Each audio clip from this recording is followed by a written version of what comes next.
Welcome back to Beyond the Veil, Tarot and Astrology. Hopefully you guys are doing well. Happy Saturday night. Oh my goodness, you guys. We have eclipses that are coming. So we're going to be doing live readings this evening on astrology. So we've already got a whole slew of people. Thank you guys for your patience. I know I'm a little bit late, but there was like 12 people in the queue. So I wanted to get all of the charts in here so that way it can expedite the process. So we may not take very many people. So if you guys are just tuning in, we're probably going to leave this open for maybe like 10-15 minutes, and then we're going to call last call because we have a lot of people to get through. If you're new to my channel, welcome. I'm a Western astrologer. I also practice clairvoyant readings and also tarot. We alternate every Saturday. We do live readings on the channel primarily because I want to be able to show people what astrology can really do, and yeah, help everybody on the internet. So if you guys are not aware, we've got eclipses that are coming. We're gonna have an eclipse in Scorpio on Tuesday. So I'm only going to be doing readings on how the eclipses are going to be affecting people, because I know there's gonna be so many people. Usually on Saturday nights when you do astrology readings, we can look at synastry, we can look at, lunar returns. We are only going to be doing readings on the eclipses. So I hope you guys understand. I know there was probably 1 or 2 people that did ask for other things. I tried to refund you guys. But if you guys have questions on the eclipses, scan the QR code below. We're going to keep things open for like the next 10 or 15 minutes, and we will do readings, and I'm going to talk to you about how this eclipse, this solar eclipse, is going to be affecting you on a personal level.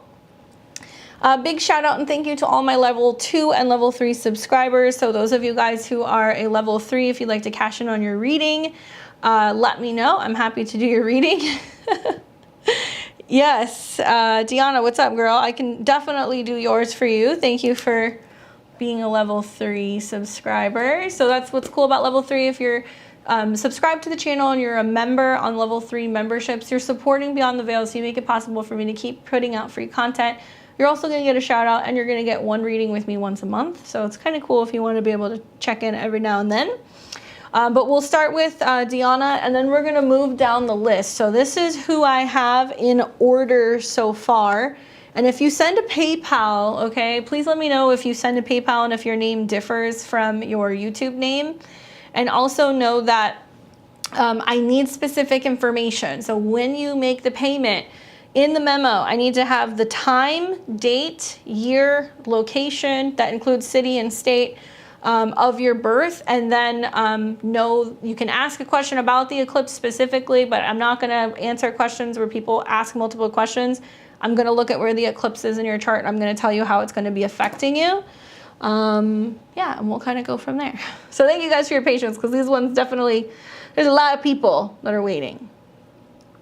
So in order, I have, obviously we're going to do Deanna, Sherry, Michelle, Taurus Rising, Angelino, Jillian, Marsha, Sam, Morgan, Crystal, Camille, Melanie, Adriana, in that order. So I appreciate your guys' patience. Thank you very much. And let me pull up Deanna's chart, because she was like, girl, I'm going to cash in. I don't blame you. All right, so let's take a look at how this is going to be affecting your chart, my dear. So let's take you to the 24th. Those of you guys who are not aware, the eclipse will be Tuesday the 24th. Solar eclipse in Scorpio, 2 degrees. I practice Placidus, not whole sign. Okay, so I'll look at it from both perspectives, but I like looking at Placidus because it's going to tell me like what's actually going to happen. Okay.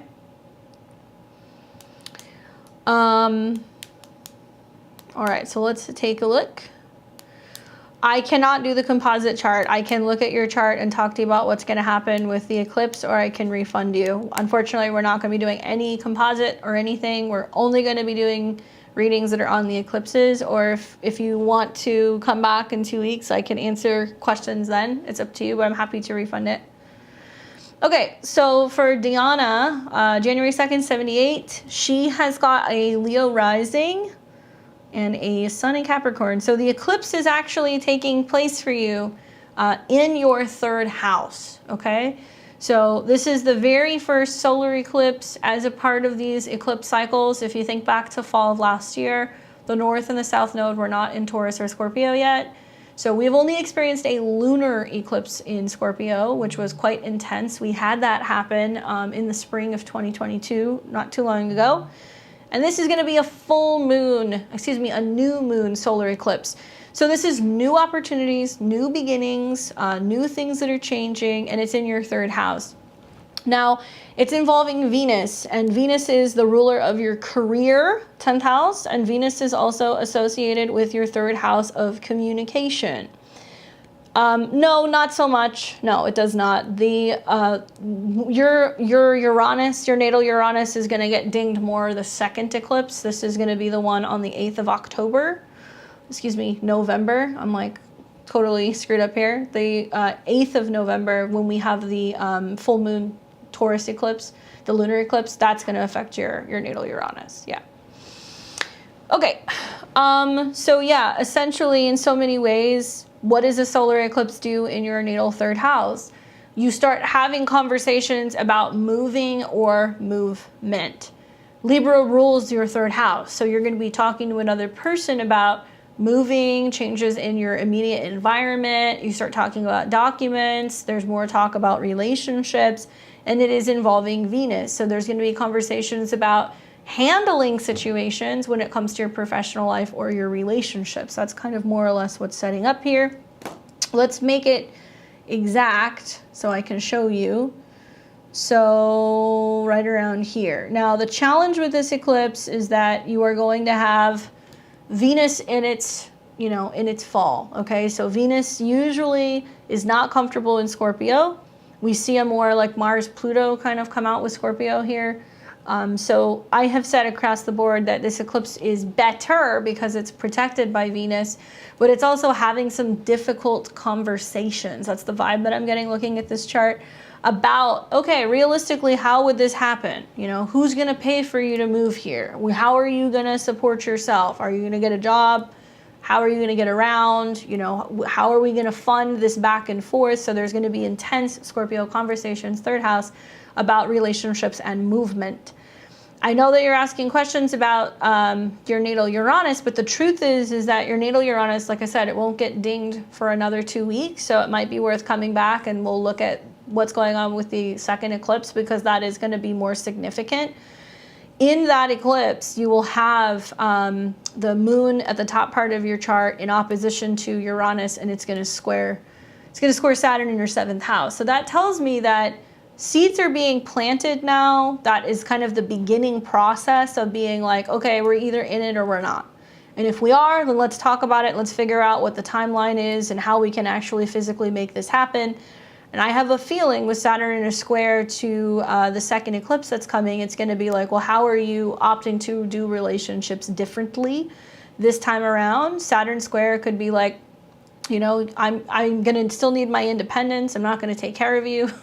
Or, I don't want to get married again. I hope you understand. I want a relationship, but like, I'm not really trying to get married. There's going to be boundaries revolving around relationships. So between now and then, I also like the fact that the eclipse is very close to your 4th house. You have already had eclipses go through your 4th house, and you've already had the South Node go through your 4th house. So there's been a lot of like home clearing, emotional clearing, getting everything ready. So if you want to start in a new space, if you want to move to a new space, pretty much these eclipses are just picking up where the Mercury retrograde finished. So, Mercury was going retrograde through Libra. So we were getting all the conversation out, talking about everything, planning everything. And then that took place. Now, something that you might want to look for with a solar eclipse in the 3rd house can be really significant emails, conversations, text messages, stuff relating also to conversations you're having with people at work. So look for significant emails, look for meetings, because it is involving Venus, which is the Lord of your 10th house. And I get the impression that what it's going to do is it's going to basically get the ball rolling in terms of being like, okay, am I making plans to start traveling again? And how is that impacting my career? Or am I applying for positions or looking for jobs that might be in other places, and am I having to actually submit something? That's the other way that I could look at this. But the second one is going to definitely be the one that's going to affect you a little bit more. I think the only other thing that I'm noticing is that you are going to have the eclipse that's going to square your natal Mars in the 12th house. So it's also bringing out a lot of passion very unexpectedly in regards to a situation.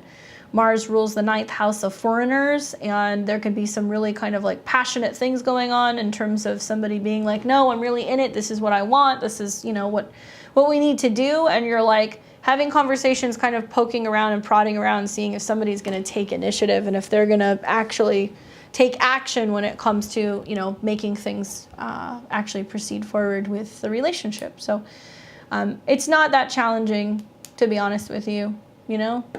I think also just for a Capricorn in general, it's 11 houses away from your sun. So it talks about your friends, it talks about goals. So you might be talking to friends more. You might have friends that are talking to you about traveling. Maybe you're letting people know that you're planning on going on a trip, or you're having somebody come and visit you and you might be introducing him to people. That might be something else that's going to kind of pop up.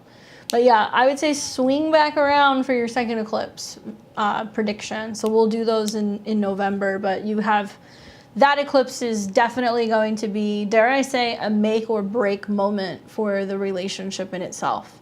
Setting you up for Saturn going into Pisces in March, coming into your Saturn opposition, and you start realizing that part of the growth process is participating a lot in relationships and making sacrifices for other people and doing what you need to do to go deeper into unity with another person, which is going to take away from your natal Saturn. It's going to be less just about you. It's going to be more about you and what you're building with another person. Okay?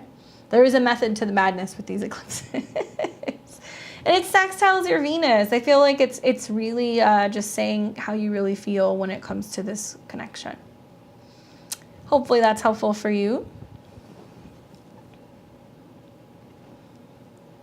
We're already in the energy, so it makes sense that you're feeling it. All right. So I saw Angela and Jasmine got in there.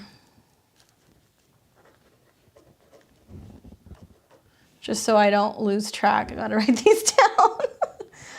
Like an old lady. Okay, cool. Next we've got Sherry. So let me pull her up. This is Sherry S.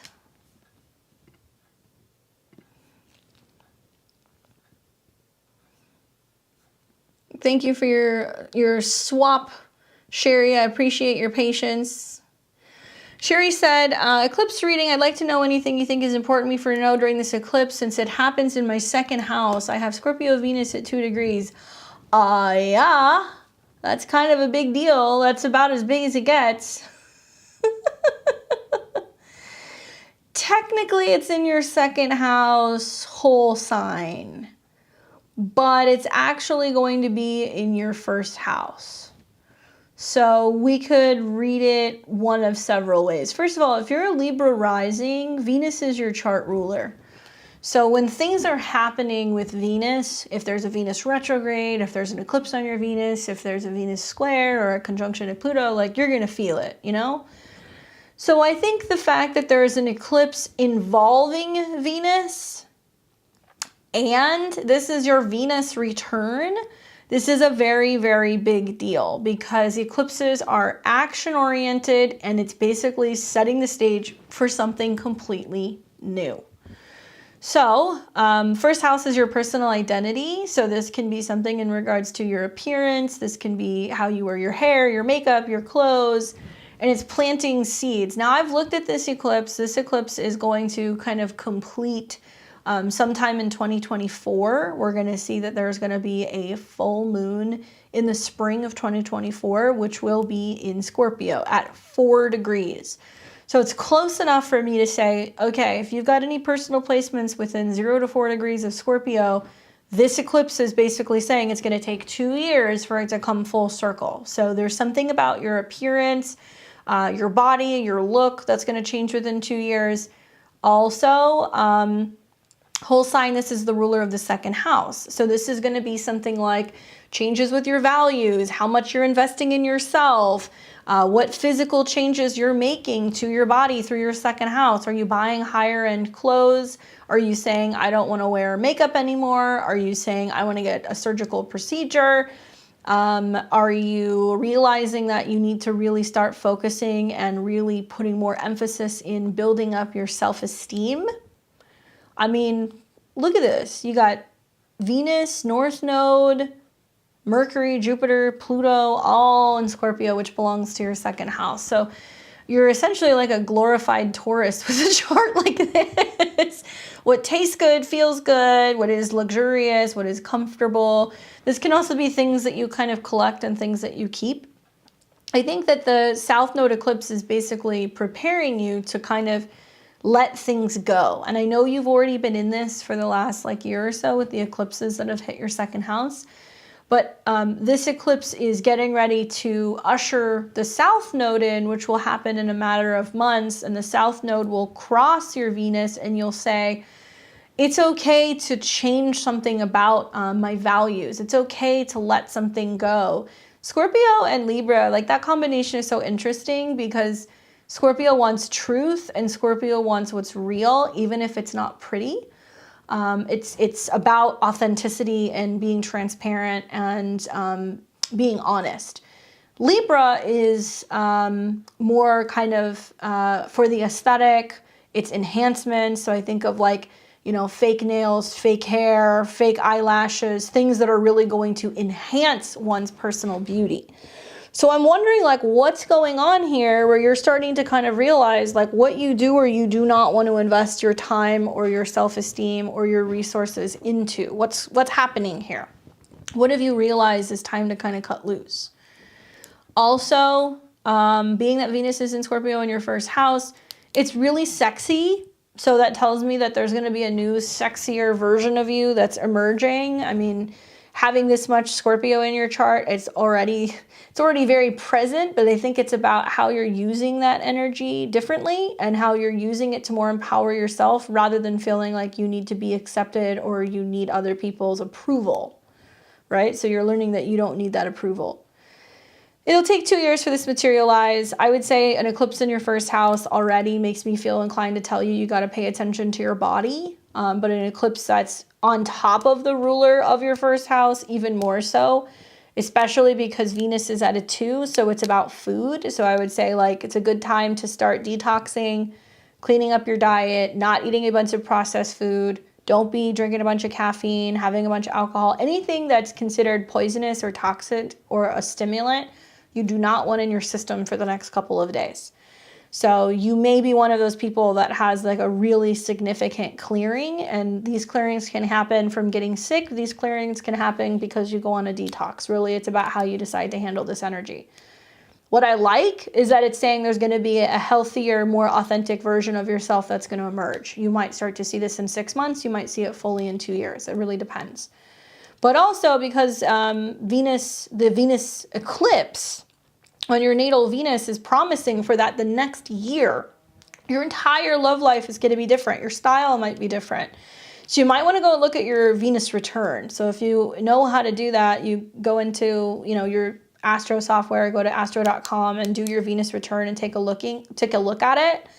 Or have somebody look at your Venus return, because that Venus is going to be in play for 9 months, which means there is going to be an action-packed 9 months. Well, I can see that. Jupiter's going into your 7th house. Your North Node's going into your 7th house. You're getting ready to have your Saturn return. Just a word to the wise here, my dude. With Saturn going into your 5th house and coming into a trine with Venus, this is about falling in love with someone or something, okay? And creating the space in your home to do that. So it could be a hobby that turns into a business. It could be moving in with a significant other. It could be getting pregnant and having a child because your Saturn is at a 5. So you're going to see the eclipse happen and then Saturn's going to trine that. So really it depends on where you're at in this process, but between Saturn going into your 5th house and you're having eclipses in your 7th, meeting somebody, falling in love, or if you're in a relationship, that becoming more significant, settling into it is definitely kind of on the agenda. So I would really go and look at that Venus return, because that's going to be very telling in terms of that chart and where Venus falls. and look for the cosmic blessings from this eclipse to really start to show up for you right around the lunar eclipse in Scorpio, probably next spring, or the full moon in Scorpio. I don't know if we're going to have a lunar eclipse. I know we're going to have a solar eclipse in Aries, so maybe we will have a lunar eclipse. I haven't really looked at those yet, but in the spring is when that's going to start to kind of unfold for you, okay? Hopefully that's helpful for you, Sherry. Thank you for your donation and tuning in. Let's move on to Michelle F. I'm not going to say your guys' last name. I'm trying to protect your identities in true Scorpio fashion. Let's see. So we've got Michelle F. There we go. Michelle says, astrology reading for the solar eclipse. What is this eclipse highlighting for me, and what's the best way to work with its energy? It's like deja vu. Hi, another Libra rising. Libra risings in general, South Node eclipses in Scorpio is about what you're willing to part ways with, okay? Shake out the makeup drawer, donate some clothes, declutter your place, get rid of some things. There may be some things that you value. It's about coming to terms with letting certain things go, but what do you gain, right? Uranus in the 8th house. Psychologically, money-wise, I've been doing it. I went through all of my tarot decks and I was like, I have all these tarot decks and they're collectible. And I'm like, which ones am I going to sell and which ones am I going to save? I've been doing that with my decks and my books just to declutter and get rid of some stuff, you know? So it's usually something that's a prized possession. Okay, so for Michelle, hey there. First of all, hi, the Sun-Venus Cazimi is happening on your Pluto and your Saturn. So what the heck has happened for like the last 4 to 8 hours? What's been the realization for you? What's emerging in terms of what you need to focus on loving and nurturing and taking care of in regards to yourself? And what's changing and transforming about the way that you treat your body or the way that you view yourself or love yourself? And what is being released. It's lots of energy there. Sun-Venus conjunction to your Pluto and your Saturn, and it's in a square to Pluto, releasing the past. So something about this transit, the last day or two leading up to this eclipse is kind of like, okay, am I letting it all go?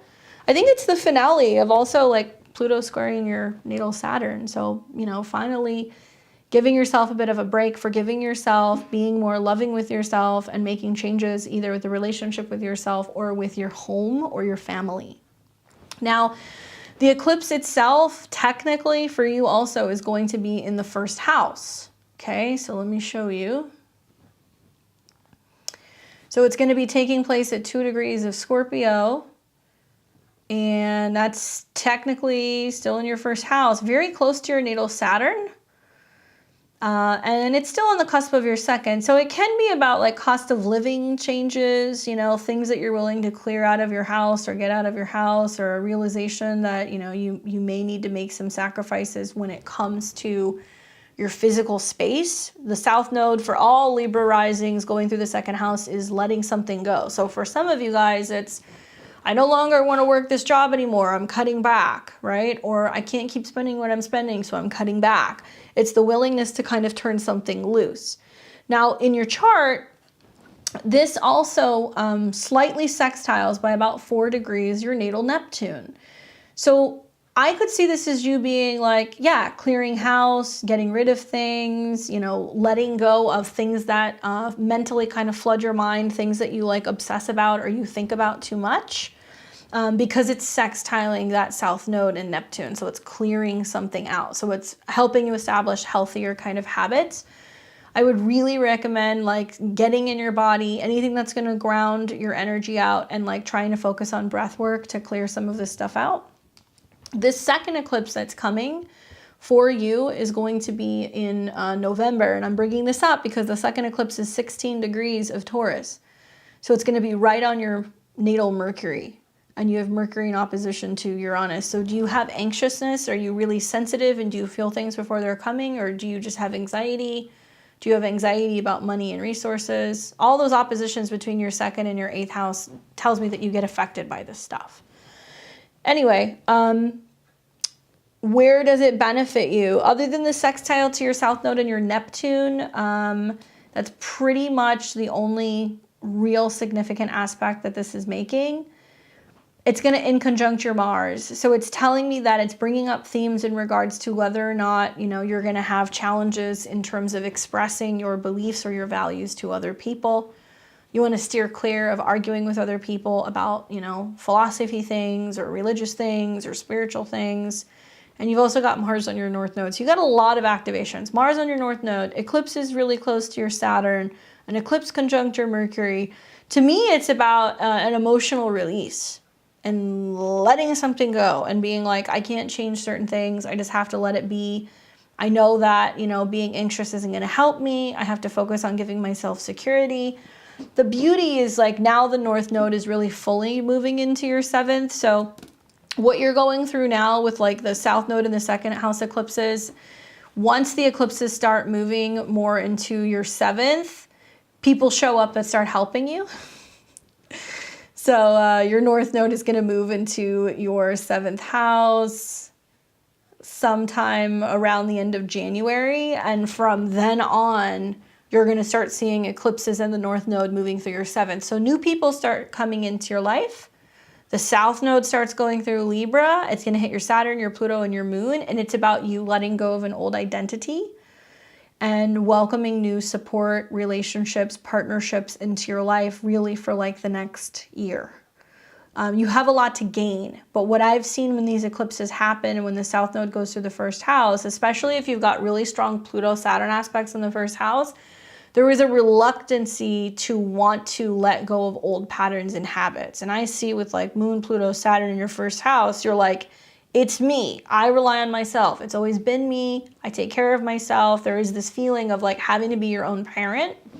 And I think when the eclipses come through next year, you're going to start, you know, letting your guard down a little bit and you're going to start clearing some of that stuff out. So yes, these eclipses are affecting you more so in a sense of getting you ready for this and realizing maybe where you're kind of maintaining or keeping like frustration or trauma or anything that's not comfortable in your body, and it's trying to get you to be aware of it. So you are also one of those people who could have a situation where there's definitely some stuff that gets kind of wonky with your body. So I would say be very careful there.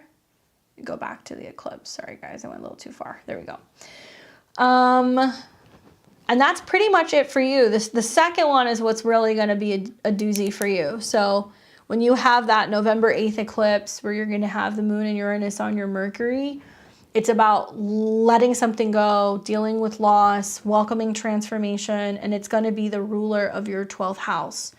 So what is shifting in terms of old patterns that you're releasing, anxiety that you're releasing, and yeah, it's real fun times when you start having them exactly in conjunction or opposition to planets.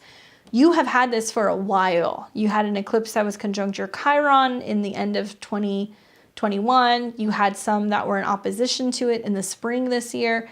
And you're not going to get a break next year because eclipses are going to be in your 7th in opposition to Saturn and Pluto. So what does it mean? You need support. You know, so there is a sense of you needing support from other people, counselors, partners, you know, business partners, whatever. You're going to see that this is going to be a theme over the next year and a half, and it's ushering that in. Okay, good luck. We have got now Taurus rising Angelino. Let me pull that chart up.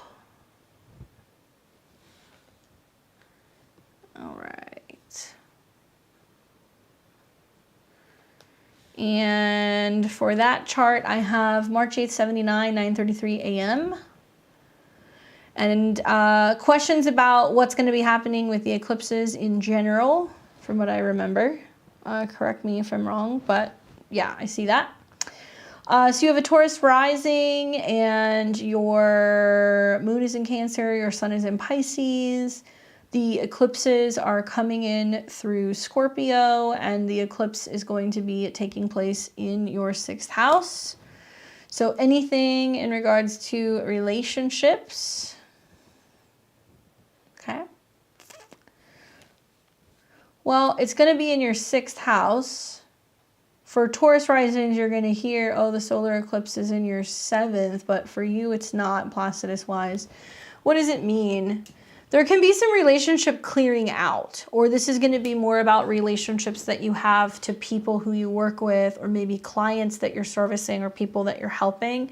Sixth house is your office space. It's, you know, going and seeing your doctor. It's your hospital. It's your gym. It's your laundromat, that kind of stuff. So when I see eclipses that belong to the 7th, but they're happening in the 6th, it's clearing out healing issues in regards to relationships. Now, this eclipse is in an interesting position here, because it's going to be in opposition to your Chiron. So it's showing you where there's been hangups in relationships that have brought up bad habits, and something that you're finally willing to tend to and kind of take care of and heal, because that's what Chiron deals with. So it's in direct opposition to your Chiron. So it's healing issues relating to where you have felt separate or pushed away from other people. And it's in a square to Venus in Aquarius in your 9th house.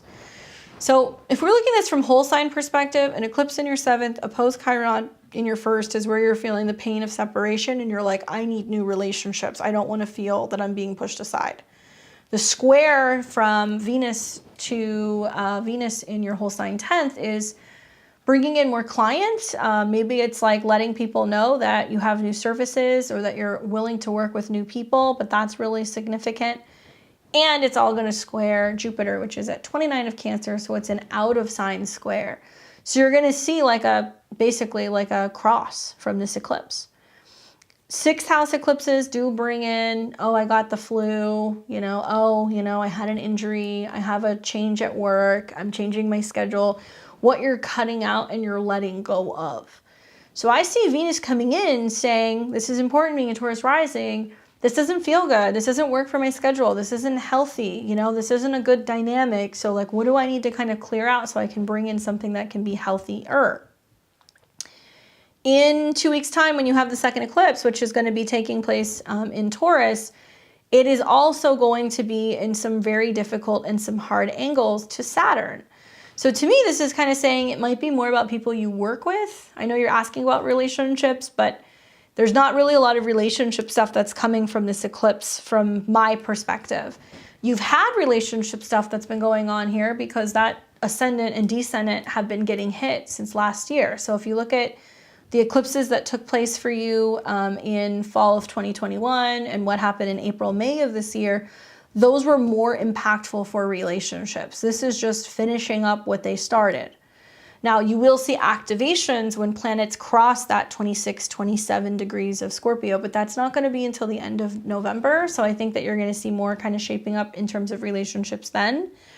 And a very strong transit to your natal Mars will bring in relationships. And you're going to have that next year, actually. Saturn is going to go into Pisces and it's going to hit your Mars. So that's about your relationships with friends. That's about your relationships with men. That's going to be whether or not a friendship turns into a relationship.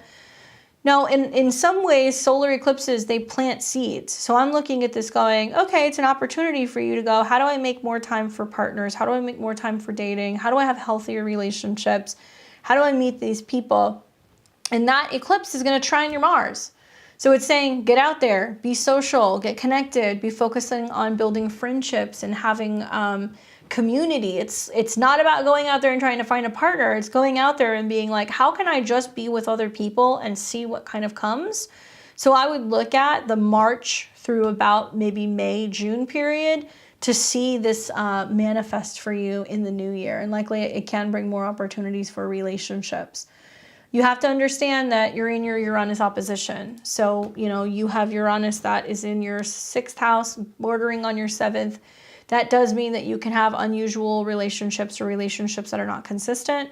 And now you have Uranus coming into your sign and it's going to cross your ascendant over the next couple of years. There can be relationship turbulence, but only because there's more of an emphasis with the Saturn square and focusing on your career right now. It means that the relationships that are meant to stay will stay, but that's not a huge focus at the moment. This chart is trying to get your attention to focus more on your career, what you're building, what you're doing with other people, possibly because it's trying to hold space and get you to focus on what's going on with your career stuff, because through some of that in this next year, you may find that new community comes in, which can bring new opportunities for relationships in general. Okay, does that make sense? But I would look for that more in the spring. And as Saturn goes back and forth over your Mars, which will be next year, there is going to be opportunity for further commitment in relationships. Okay? You were born with Saturn in opposition to Mars, by the way. So Mars ruling relationships, Saturn in opposition, that's a delay with relationships or coming together with other people. And it also can indicate that, you know, as you're coming in your Saturn opposition, if you're like, okay, I haven't really had a lot of relationships, or maybe I didn't have children, or I haven't really felt like I've experienced love. Usually during the Saturn opposition, now you can have more togetherness, but you're realizing it's not just about romantic relationships. It's about your community and other people you're connecting with who may end up being a romantic partner, but you're not going to go looking for them. But having a solar eclipse in your whole sign 7th, it's a time to plant new seeds for relationships. Venus is there. So it's kind of acting like a magnet saying, okay, after the eclipse, set intentions for wanting to meet somebody, but it's also about being with somebody who is going to bring out the best in you, Venus, and somebody who you're going to have to be more open to, you know, being in a relationship with. And this will play out through the Mars opposition to Neptune. You're going to have Mars go back and forth in opposition to Neptune for the next couple months.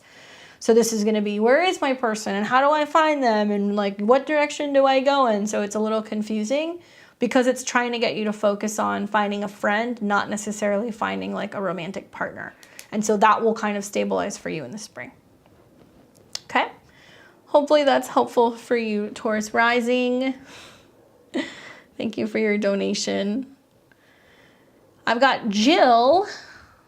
Let's see. Are you here, Jill? Let me know. I know you were going to look at some stuff. You had some questions about having met somebody and if that was connected to the eclipses. Okay. Jillian. Hi. General. Okay. Well, I will tell you, lot of similarities here. A lot of Libra risings I noticed pop in here. So basically, this eclipse is happening also in your first house. It's going to be happening right between your Jupiter and your Mercury. So that's about coming out with it, having something to say, being able to tell the world something, especially when it comes to your goals. So this might actually be quite positive for you. It is going to square your midheaven. So I'm wondering, like, is there something going on where you're feeling like you need to tell the world that you're ready to make a change? Is there anything like that happening in your life? When it squares your midheaven and your IC, it's kind of like you being like, okay, my personal life or my private life, my home, and also my career, it's all about to change. My goodness, coming out of Saturn square your sun here in the new year. Saturn is also trining your Pluto and your Jupiter and your Mercury, so it's just a lot of emotional stuff. This is a chart where you also are going to get rocked on the second eclipse because the second eclipse is going to directly make an opposition to your natal Mercury. Mercury is your house of friends and goals. Okay, cool. So yeah, just being used new person. I think the solar eclipse is more about you personally and like what's changing for you and like how you're going through a personal upgrade. And I think the lunar eclipse is more going to be about the relationships, and that's going to be what's happening for you next month. So it's going to take a little bit of time to see like that relationship stuff pan out. I also feel like now that Pluto is woken up and it's moving out of a square with your ascendant, your descendant, it's like you're finally getting to where you're going to be more so open to relationships and partnerships, and you're going to see that really kind of unfold for you closer to about April, May of 23, because you're going to have eclipses right along your descendant in opposition to Pluto and Jupiter. What I really like about the Libra rising people who have Pluto or Saturn in their first house is like you guys are really benefiting from this star point that's happening, the Cazimi that's taking place yesterday, today, you know. It's basically ushering in what's going to be a whole new era for like air, and it's making it possible for you guys to feel like you can communicate and be more authentic. So I know you're a Scorpio through and through, but you got a lot of Libra in your chart. And these eclipses are getting ready to prompt a new version of you that's emerging, so you also can then step into your personal power as you're getting into the eclipses next year. I will tell you, the eclipses in the spring that are going to oppose your Pluto and your Jupiters, you're going to have some people that are going to come in and they're going to go, but are you really ready for a relationship? Are you really open? Are you ready to be vulnerable? You know, or are you going to put your guard up? 7th house is also about clients. So the fact that you have what looks like with the solar eclipse in Scorpio, you're getting ready to like let people know some new thing that you're doing, seeing clients, making a change in your career. And then the second eclipse that you're going to have in November is going to be being like, okay, I'm open for business. I'm willing to take people. So relationships and clients are going to be more emphasized next month. In terms of where this eclipse is hitting, it's really only squaring your midheaven and your descendant. It is going to, it's not even enough to make a sextile there. It's not enough to make a sextile to your Venus. That's pretty much the biggest aspect that it's going to make. That, and it's going to in conjunct Jupiter, which is now in your 5th house. So you're feeling more creative. You're feeling more inspired, more romantic, more opportunities for just taking initiative when it comes to like love and romance. You're going to have Jupiter there for a hot minute. So I think that between the square to your midheaven and your IC and the in conjunct to Jupiter, to be honest with you, this may not affect you as much. You know, it may not affect you as much, but it's still under the guise of changing your appearance, changing your body, changing your values, and what you're willing to release and let go. And I think Scorpio Venus is about giving yourself a little bit more, like cutting yourself some slack, you know? And it's like being like, okay, I've been through a lot. So obviously it's going to take me time to open up and like be more transparent and like receptive towards romantic partners, or feel more kind of confident even with yourself and this new version of you that's like emerging, basically.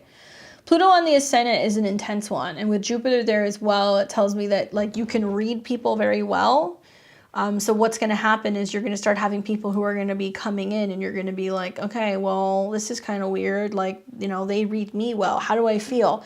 You'll see this more during the eclipses in the spring. But yeah, set intentions relating to your body, relating to your personal resources, relating to feeling more comfortable in your body. And I think it's also going to be about this new image of you that's emerging. And it may take a full 2 years, like I've said, for it to fully unfold. But you will start to see the benefits of this coming in the spring of next year. And for all Libra risings, you know, late Libra risings, it's in the first, but it's about how much money you're putting into your appearance. So do you spend more or less money, you know, with clothes, cosmetics, that kind of stuff. And for the most part, you've been through it because you had the eclipses in the South Node go through your Sun and, you know, your Mercury already here for a bit. So look for that second eclipse to be very close to your Chiron and in opposition to Mercury. And it's going to be where you're like, you know what, if things come up in regards to relationships with other people, learning to identify what you do not need to jump in and fix or heal, right? If that makes sense to you. Because it'll square Saturn in your 4th, and then it's also going to be right on top of Chiron in your 7th. So it's about learning to say in a fair, diplomatic Libra way, that's not my shit. If somebody show up and they say to you, oh, I'm ready for a relationship, let's see if they're really ready.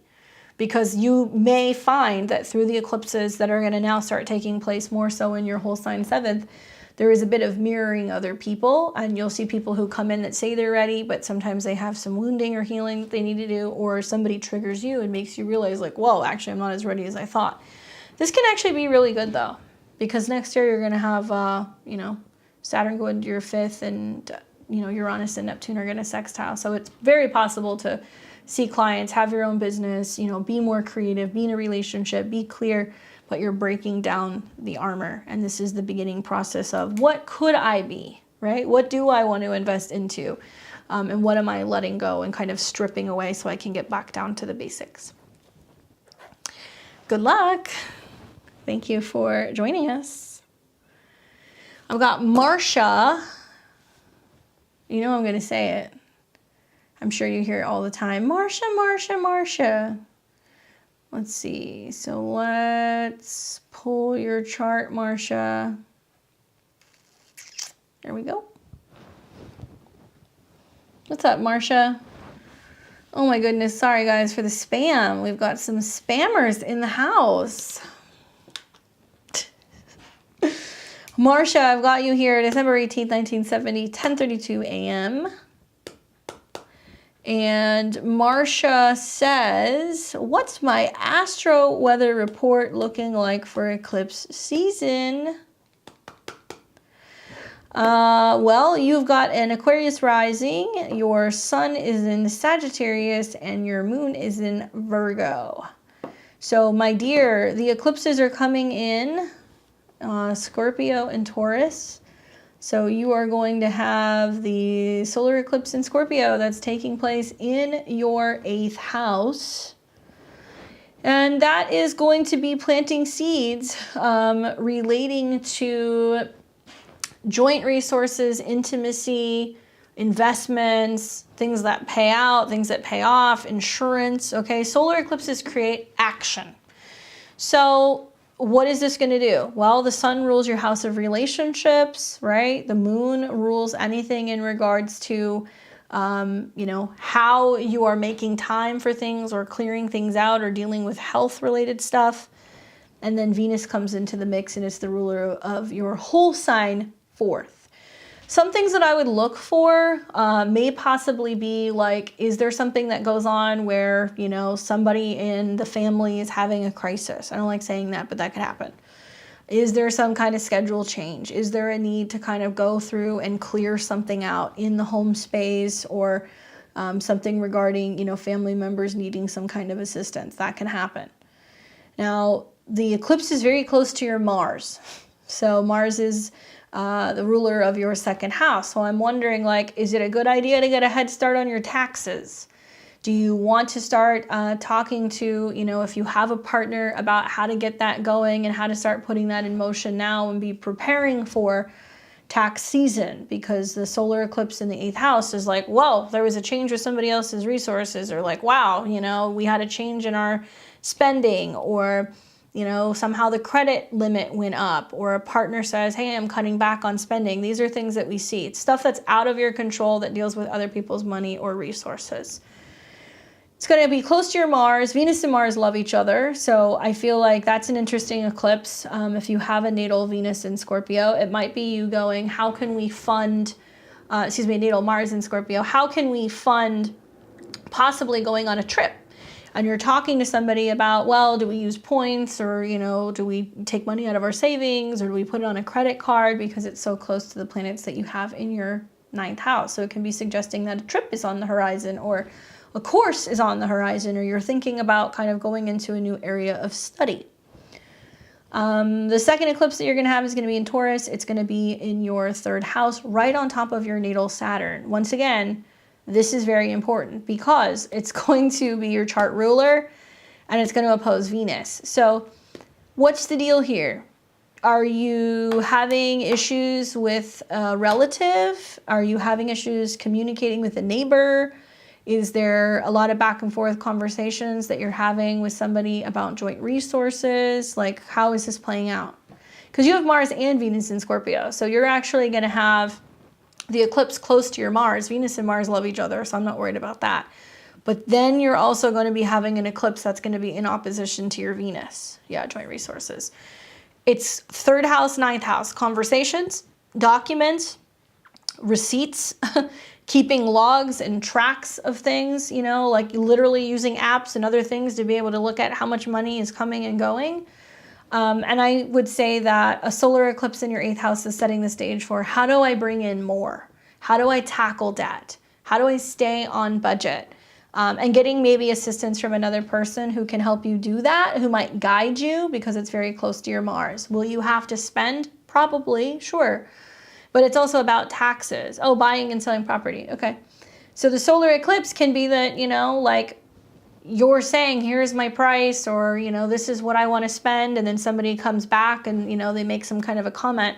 Land in general is the 2nd house. So you're going to have an eclipse that is going to be in Taurus, but it's going to be in opposition to your Venus and your Mars. So if this were me, I would say be very careful. Because with the squares to Saturn, there can be a sense of you being like, no deal. That's not the price that I want. Trying to sell is going to be, I think, a little bit more challenging. You may actually find that you're going to sell probably when Mars goes retrograde and it comes back into a trine with Saturn. Otherwise, you may not be totally pleased with the offers that you get.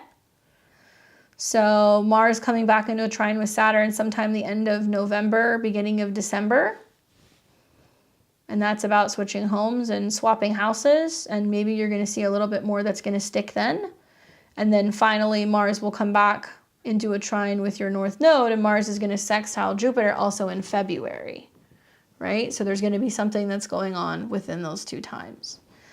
But yeah, I mean, other people's resources, you know, solar eclipses, like somebody says, I want the house. And then you find out that, you know, they're not pre-approved, or they didn't get the loan, or they, you know, don't have enough money in the bank, or they need to find somebody else to co-sign on something. These are things that happen. The second eclipse on the 8th is going to be a little bit more difficult, just so you know, because it's going to score Saturn in your first house. So you need to be prepared to say, no deal, not working, don't think it's a good idea, or that you need to stand up and you need to basically say, we're going to hold off and we're going to wait. There is going to be lots of fluctuation financially with these eclipses, like big time. The bigger one is going to be on the 8th. So I know a lot of people are trying to sell and they're in the process of trying to sell, but then we're going to see stuff that's going to break down. So do be careful, because I like Mars trine Saturn. It makes me feel like you're really committed to being able to make a change, but the eclipses are hitting your third house, which is about movement, and you might actually find that it's delaying movement for some reason. Okay. Hopefully that's helpful. Like I said, you know, look for ways that you can try to really look at joint resources and saving with another person with the first eclipse. The second one is going to be more about holding the line. Good luck. All right, so now let's see. We have got Sam. Let me re-sign in here. Thank you guys for your patience. Okay, so let's pull Sam's chart.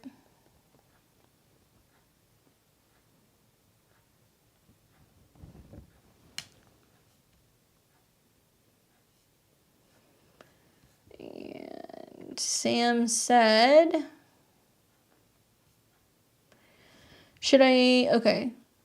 what should I focus on at this time?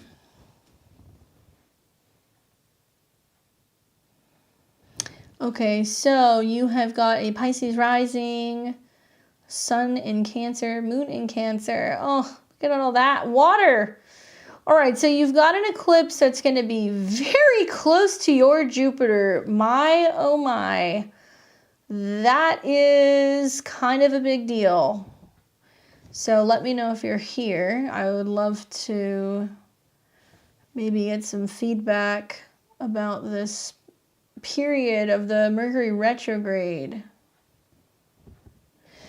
So Jupiter is your chart ruler, okay? Traditional chart ruler, Jupiter. And you got Jupiter in the 8th house. The other connection would be Neptune.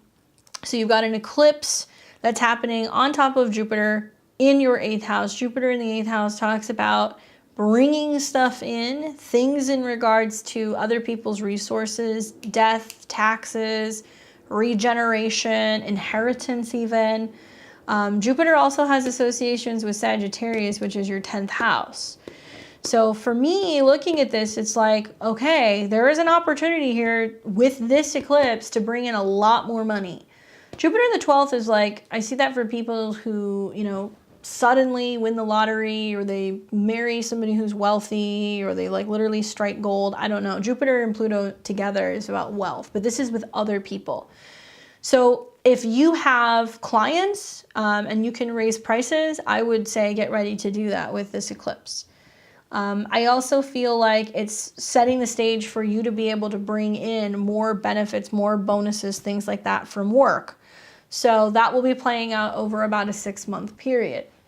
Lots of changes going on in terms of partners' resources. So if you're partnered, you might find that this is like setting the stage where it's going to be a 6-month to 2-year period where they're making more money even, right? But an eclipse on your Jupiter is a big one, and it is indicating that there is going to be some huge shift in regards to maybe even your philosophy revolving around joint resources, spending, loans, your belief systems in general, because Scorpio belongs to your whole sign 9th house. But I think that you're willing to spend a little bit more money on travel, maybe. Yeah, you're definitely going to make more money, for sure. Because you're going to have an eclipse that's going to be, not an eclipse, like, well, will it be an eclipse? I don't know. It's in the spring. It's going to be 5 degrees of Taurus. And that's going to be in your second house. And Jupiter is also going to be in your second house. So next spring, you're making a lot more money, for sure. Jupiter going into your second, North Node, you know, eclipses in your second. Yeah, for sure. You're bringing more in. And I also think that, you know, for you moving forward, you're just going to notice that you're willing to like talk more about what you have to offer, and you're going to be more open about, you know, how much business you can kind of drum up for other people, and like why you're worth it, and like why you're worth investing in. That's the other way that I look at this. So it's setting the stage for that.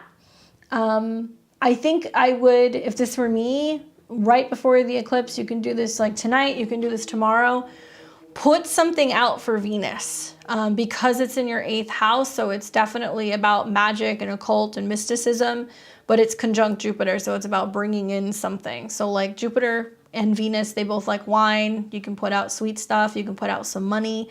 It is about abundance, but it's probably going to take a full, you know, 6 months for that to fully transform and kind of unfold.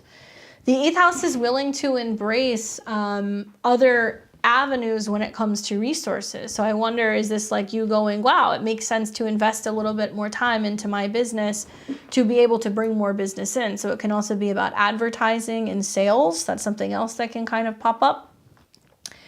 The eclipse is also going to trine your sun. Exactly. Now this is where things get a little rocky, because, you know, Jupiter and Venus is really sweet, but it's in a house that deals with endings and taxes, or it deals with inheritances, and it's all going to trine your sun.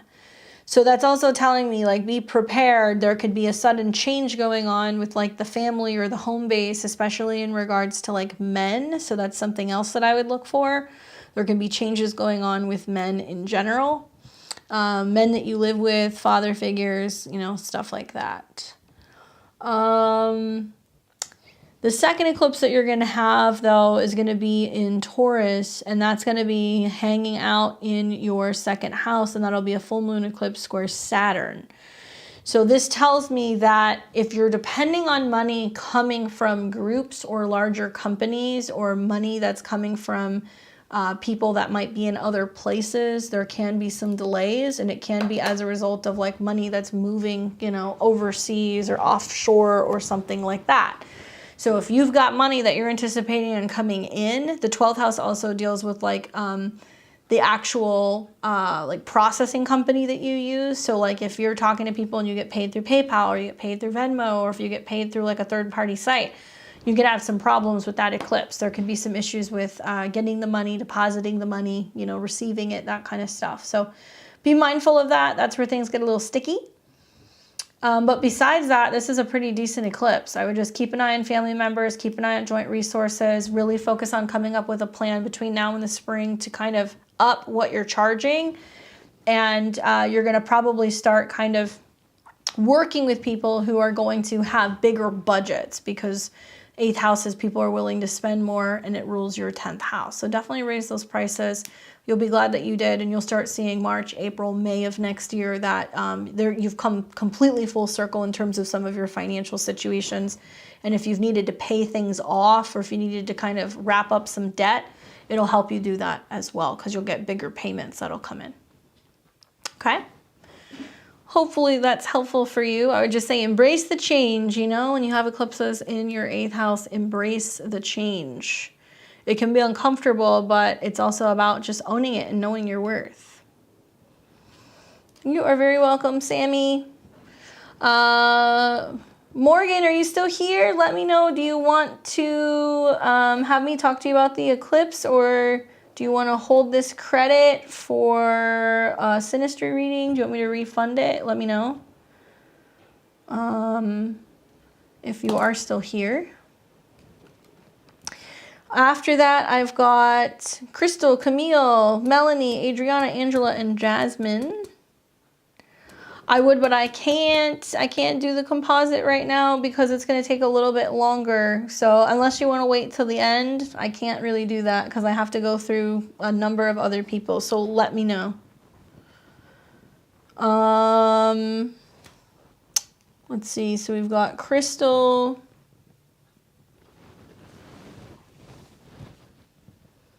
You'll wait. Okay, just hang tight to the end. I can do it towards the end. Let me get through the eclipses first. Okay, so we're going to take Crystal, Camille, and then Melanie. So let's look at Crystal.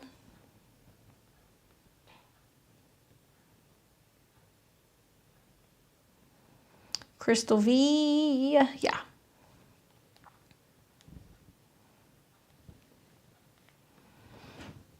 Hello, thank you for joining us. All right, Crystal, I got you here February 1st, 78, 4:28 a.m.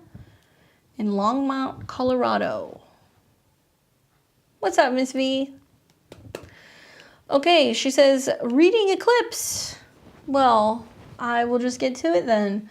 You have got a solar eclipse in Scorpio that you are going to be having, and that is going to be taking place in technically your 10th house. So this is a big deal. You're going to hear for Sag, I'm Plastis reader, you're going to hear for Sag rising, it's in your 12th house. You don't see things coming. Maybe. But I actually feel like it's happening in your Placidus 10th. So this is about something really significant, getting ready to change or emerge when it comes to your professional life. Solar eclipses are about action. The sun rules your 8th house of other people's money. So I don't know what you do for work or work-wise, but be on the lookout for some funding issues at work because that can definitely be a thing. The other thing that I would watch for with this eclipse is an opportunity to plant new intentions in regards to what you do want to do out in the world, okay? It's kind of counterproductive because the South Node's going to go through here, so it's saying you're making changes in terms of your professional image, and the North Node is going into Taurus in your 4th house, so you're focusing more on your private life, your home, your family, you know, what's going on for you in terms of your living space and where it is that you reside. Obviously, as an Aquarius, you know, these eclipses are kind of challenging because your career is changing. You've also got changes on the home front, and it's all going to be squaring Saturn in your sign. So you're going to be feeling the pressure of like, I need to work, I need to make money. But if you're wanting to launch something new, if you're wanting to start a new, what could you be doing with Mercury in the 10th? If you're wanting to do like a new advertising, you know, spiel, if you want to put stuff out there and tell people, these are the services I have, these are the specials that I'm doing, come and see me, like, okay, this is something that you do just after an eclipse, not before the eclipse, not during the eclipse. You know, be careful with eclipses because if you're launching things, they don't always work. So I would say wait about 2 days or so before you're getting ready to set intentions to go into a new direction. Okay, so you're as a medical esthetician. Okay. I wonder with like Jupiter and Uranus going into your 4th house, do you have plans to make house calls? Like, are you planning to like go to people's houses and be like, I'll do my work, or I'll do injections, or I'll do facials? Like, is there anything like that that's coming up for you? Because you could. Jupiter's going to go in your 4th. This also tells me that, you know, like you will be able to expand your personal and your home life and all that stuff as a result of working more and making more money. It's going to start to pay off. Okay. So South Node in the 10th house is like, I don't want to show up to an office anymore. I don't want to go into a medical spa. I don't want to work for other people. North Node in Taurus is like, I want to do my own thing. House calls. That's what's really going to help you over the next couple of years, literally, because you're going to see Jupiter and Uranus in your 4th house for a while. Jupiter is going to be in your 4th house for a while, and Uranus is retrograding. And it's all getting you to a point where you can have more freedom. You know, I think probably when you have a strong enough Venus transit, when you start seeing that Jupiter is in, Aries next year, and it's sextiling Venus in the spring, it's like starting the process of you being able to have more freedom. And I feel like you're going to really be committing to this new work and this new lifestyle when Jupiter is fully going to be in Taurus in your 5th house. So that's going to be the second half of next year. So it's going to be a process getting there, you know. But the eclipses are basically saying, like, what am I willing to release in order to, you know, move into a new phase? So this solar eclipse, like I said, you'll see it within 6 months' time that it's planting a seed to give you new opportunities in terms of your career. That's where you want to focus. The next eclipse is in your 4th house, and that's going to be stuff relating to your home, and it's on the cusp of your 5th, so also business. So yeah, it's basically all signs are leading to focus on house calls, focus on the life that you're creating within your home and your family, working behind the scenes, making these changes, and creating the time. That's been the real theme for Sagittarius risings. It's like, how do I make the time? Do I hire people and have them run a business for me? You know, do I develop a team? Do I get my own space? Really, the choice is yours. I also think with Mars going retrograde over, you know, Jupiter, is you being like, can I do both? Can I work one position and start my side hustle and go in the direction of doing my own thing? You may bounce back and forth and make several changes with your schedule over the next couple of months in the midst of this, okay? But definitely start thinking about house calls, and I definitely think that it's a good idea for you to be going in the direction of getting more money as Saturn is finally leaving your 2nd house, because you're like, okay, I can charge more now. I've gotten established, or if people want to pay a premium price for me to come to their house, I'll come to their house and do it, and they don't even have to leave, you know?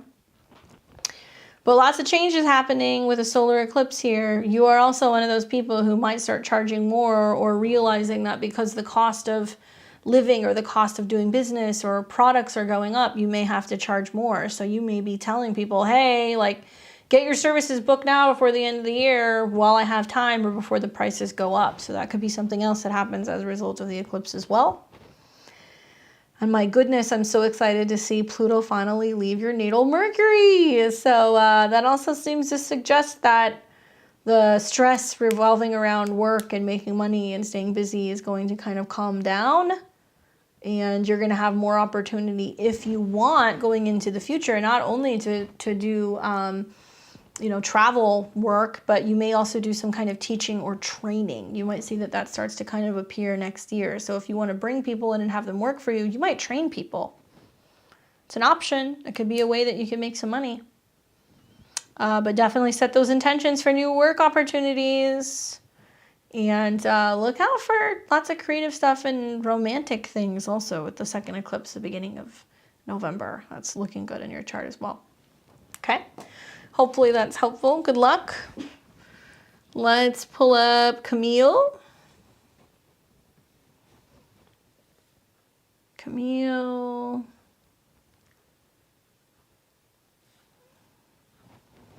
You're very welcome.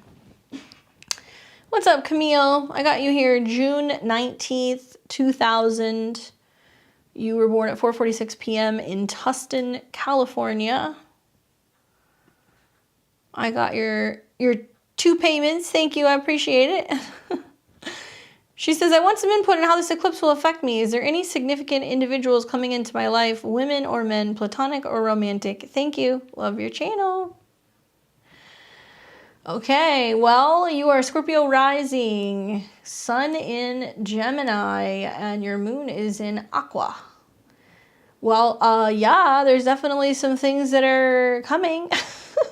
So having eclipses that are hanging out in Scorpio and Taurus is the access of you and other people. I'm very curious what has already happened, because you have had eclipses that were taking place in Taurus fall of 2021 and also April and May of 2022. So you had eclipses that were in conjunction to your Saturn-Jupiter and in opposition to your Saturn-Jupiter. So it could have been a lot of like, people come in, people go. Things are working and they're not working. It just lights your chart up like a Christmas tree, right? Because eclipses conjunct Saturn bring up karmic stuff, especially in terms of like how you communicate with other people. And, you know, it can be about relatives. It doesn't just have to be about romantic partners, because it's highlighting Saturn. And Jupiter, which deals with your value and whether or not you're holding on to people or learning to let certain people go. The solar eclipse, technically it's happening in your 12th house, so you're going to hear that it's about getting more in touch with your spirituality, working behind the scenes. It can be about foreign travel. It can be about philosophy. When it comes to like spiritual stuff, doing more work in regards to not just traveling, but education. There's a lot of things that you can do with that eclipse in the 12th house. Generally, overall, though, you're going to hear, because of the Sun-Venus conjunction, that it's setting you up to be able to have deeper soul connections with partners that are coming in, because Venus rules your 7th house. So there's a number of ways that that can play out. I'm curious what's happened the last, like I said, not just the eclipses, but the last week. Sun and Venus have been in conjunct to your Jupiter and your Saturn. So that tells me it's like you're kind of going through this process either mentally or subconsciously where you're like, I got to let certain people go. Like certain people have to go. I have to be done. Like that's in the past. I'm moving forward. Like I can't get stuck there. And if that's coming up for you, it's like basically just like clearing out stuff that's been kind of limiting your ability to really move forward with new relationships. So you might need a little bit more alone time. The eclipse that you're having is at 2 degrees, so it's going to trine your Venus and your Mars. I love that. It's basically saying it's bringing an opportunity for like deep connection, lots of emotions, lots of opportunity sexually, lots of opportunity for change and transformation in terms of union, right? Because Mars and Venus rule your chart. So if you have Mars in Cancer in the 8th house and Venus in Cancer in the 8th house, you like to go deep with other people. Or there can be a sense of you going so deep that people get scared and they're like, oh my God, this is too intense. In some situations, I have seen some Gemini suns in the 8th house also get a little squirrely when it comes to like intimacy. But intimacy in the Cancer realm with that Mars and Venus is like sharing a bed, sharing a house, talking about your fears, talking about your family, that kind of stuff. With all the planets that you have sitting on your IC trine your sun, you're no stranger to having lots of change in your home life. I don't know if this is like moving a lot or challenges with relatives, but that's really clear in your chart. And I think that you're going to learn that through relationships over the next few months, there's an opportunity to communicate and express like where you've had some fear revolving around commitment or vulnerability and the ability to kind of work through that. Uranus is going in and out of your 7th house. So that tells me that people from the past can come back into your life. There can be, changes with roommates, moving in and out of places, suddenly jumping into relationships, jumping out of relationships. So the eclipse that you really want to be looking at is going to be the second eclipse that's going to be on the 8th. And that's going to be the one that is at 16 degrees. That's going to be right along your descendant. That one is going to be more impactful because it's going to oppose Venus on your ascendant and square Saturn. So look for very significant conversations with people in your immediate environment. So it can be around the neighborhood. You might get a phone call or an email from somebody who wants to kind of hash something out with you. If you've been at odds with a sibling or a relative, that can come out as well. And that one is likely going to be one that has more fireworks, because it will be on your 7th house cusp. So you're going to have to deal with somebody else involving Venus. Venus is on your ascendant. So you're going to be drawn to somebody or some situation very suddenly, and you should have some kind of a conversation. And that's what's being shown by Saturn in your 3rd. You're getting bombarded with squares. So it'll be nice when Saturn leaves Aquarius and finally goes into Pisces next year, because at least it'll start, trining your ascendant and trining your Venus and your Mars. And I feel like there's a lot of opportunity about March forward to go deeper into relationships. But if anything's going to happen, my guess is closer to the November 8 eclipse. And just know that the solar eclipse that's in Scorpio that's taking place in your 12th is setting the stage to have relationships that have more intimacy, more depth. They're very karmic. It's behind the scenes. It might be people with that it's in private, or they may literally be in other places. One bit of advice I would give you, because Venus rules your 7th and it's going to be in the 12th with this eclipse, be careful, because you can bring people in who are like not totally available. Okay, so there can be people who come in where you're just kind of like, oh my God, like this person seemed amazing, but then I found out that they're still entangled with the relationship, or I found out they're going through a separation, or I found out they're still with somebody. There can be things that are hidden, basically, that can come up in relationships. But for the most part, it can be positive. It can be about traveling. It can be about foreigners. It can be about developing your spiritual kind of insights and taking more time alone in private spaces, or healing, like sanctuaries, like going to retreats and stuff like that. Okay? Hopefully that is helpful for you, Camille. Good luck. All right, so we have got Melanie.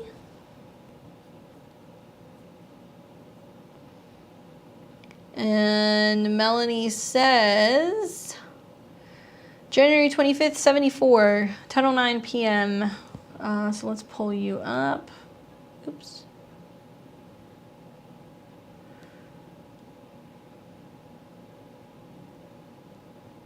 Melanie. There we go. Okay, so we got 24-degree Virgo rising. You have got your sun in Aquarius and your moon is in Pisces. So eclipses coming in for you in Scorpio and Taurus. So we have got an eclipse in Scorpio, which you're going to hear for Virgo. It's in your 3rd house, and oh, it's about moving, or it's about cars, or it's about contracts or communications. Possibly that may happen. We do see some overlap sometimes with some of this stuff, but the eclipse is actually taking place in your 2nd house. So you've got Venus and the sun in conjunction in your 2nd house. So it's planting new seeds in regards to new financial opportunities, setting the stage also for a total rework and like a gutting of where you spend your money, what you invest your money in, what you value, what you're eating. That could be another way, because the 2nd house can be what you're eating.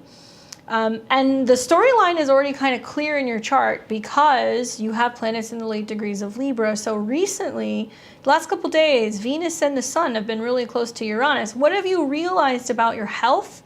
What have you realized about your schedule that needs to change?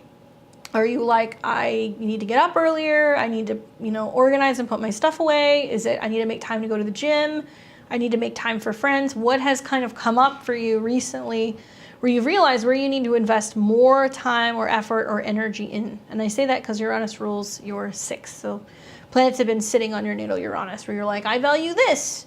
And Uranus is what changes. So you're like, I don't want to spend money on this anymore. That doesn't matter anymore. Like, I can let this thing go. So for your chart, clearing things out that you no longer need is a really good idea. Whether this is going through closets and getting rid of stuff and donating stuff, or this is you kind of going, I can't have, certain foods in the house anymore. There's some connection there to focusing more on feeling healthier and more so in your body. This eclipse is going to square your Venus and also your sun. So Venus square Venus is going to have you going, I want to indulge, I want to go all in, I want to take chances, I want to have fun. So this could be an energy where you're like, we're gonna go kind of cuckoo bananas and do a bunch of stuff that we wouldn't usually do, or spend money on things you wouldn't spend money on, or take chances or gamble with stuff that you wouldn't usually do. Venus square Venus isn't all that bad, but I do think that it is bringing up this feeling of needing pleasure for 2nd house and connecting with other people. So it's going to have you going like, yeah, I'm going to spend a little bit more money if I'm, wanting to get an outfit, or if I'm wanting to get a new lipstick or something for date night. That's the squares to the 5th house. You may be willing to splurge a little bit more on vacations. That's something else that can kind of come up for you as well. And then Venus square your sun is also shining a light on where there can be some insecurities that are coming up right now, where you aren't feeling good enough in some area of your life, where you're feeling lower about either your financial state or your self-esteem or your ability to feel well received by other people.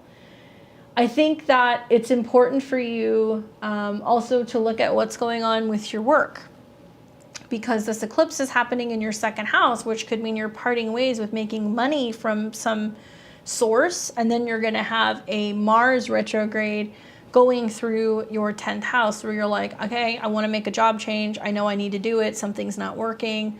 So what do? I got to cut back. If I do go a period of working less, or, needing to kind of switch jobs or taking a break, it is going to have an impact on your resources as well, That 2nd eclipse that's coming in is going to be in Taurus, and that's going to be at 16 degrees, pretty close to your Mars. And Mars is the ruler of your 8th house of others' resources, and Mars is going retrograde in your 10th. So putting the pieces together, to me, it seems like you're like, I want to have more freedom, I want to have more fun, I want to feel good with what I'm doing. and I need to reorganize something about my schedule, my health, or literally like what you have control over in terms of your work life, so you can find a little bit more balance, you know? Next year, in the new year, Saturn's going to go into Pisces, and it's going to come into conjunction with your moon. So it's going to be like, I do need to take better care of my health. I do need to spend more time with family members or relatives. Or if all you've been doing is working and you're not having fun, or you're not making more time for playtime, it's going to have an effect on you emotionally. Saturn on your moon, that's something I would go and look into. But this eclipse in general is basically saying you're rebuilding your self-esteem, you're focusing on setting new goals when it comes to your resources and your money, and you're so focused on having more opportunity to make money that you're willing to make sacrifices and cut certain things loose, whether that's spending habits or jobs, so you can make space for what is coming in that's going to be new, okay? That eclipse also trines your moon. So to me, it feels like there can definitely be a really positive impact with this eclipse on your daily routine, and you can be realizing that there's some connection to like either what you're eating or what you're wearing, or you know, how you're styling yourself, that has like a positive impact on your self-esteem and also your emotions, because that's going to trine your moon. Okay, so it looks quite positive for you. I wonder how those squares are going to manifest as you just being like, I just need more fun. I know. Watch for that. Just don't do anything that's going to break the bank right around the time of the eclipse. Hopefully that's helpful. Overworking. So I've been very focused on my health and eating well. Cleaning out. Cool. So definitely it's going to be about detoxing. Scorpio eclipses in the second house is detoxing, and anything that can also better support the throat, the thyroid, anything in regards to your communication in general. You're welcome. Sending you lots of good healing vibes.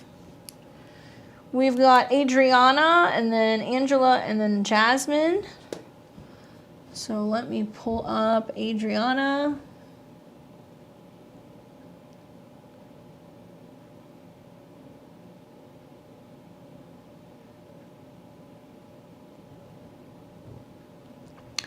Okay, Adriana, I got you here, 9/11/86, 7:54 a.m., and that was in Red Bank, New Jersey. And she says, can I please have some advice for the eclipses? Sure thing, you got it.